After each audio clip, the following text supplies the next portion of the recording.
உலகத்திலேயே சின்ன பறவையான humming bird, அதாவது தேன் சிட்டு பறவைய பத்தி கொஞ்சம் தெரிஞ்சுக்கலாம். நார்மலாவே தேன் சிட்டுங்கிறது ரொம்ப சின்னது தான். ஆனா, அதிலேயே இன்னொரு வகை இருக்கு. Humming bird. தேன் சிட்டுகள்லயே ஆண் தேன் சிட்டுங்கிறது 5.5 சென்டிமீட்டர் நீளம் உள்ளது. இவ்வளவுதான். இதே பெண் தேன் சிட்டுங்கிறது 6 சென்டிமீட்டர் அளவுடையது. இருக்கிறதுலயே இதுதான் சின்ன பறவை இனம். இந்த சின்ன பறவை இனத்த ஒரு அயராத உழைப்புக்கு ஒரு உதாரணமா சொல்லலாம். இது பார்க்கறதுக்கு தான் இத்துணூண்டு சைஸ் இருக்கு.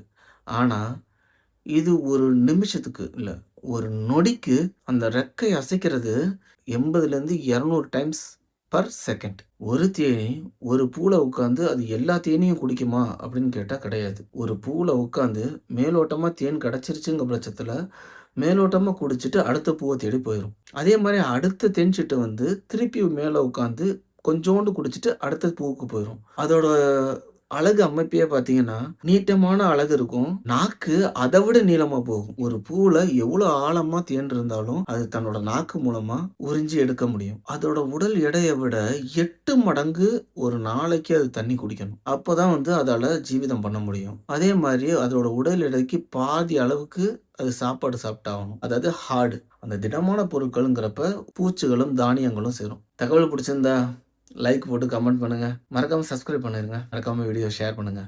மிக்க நன்றி. மீண்டும் சந்திப்போம்.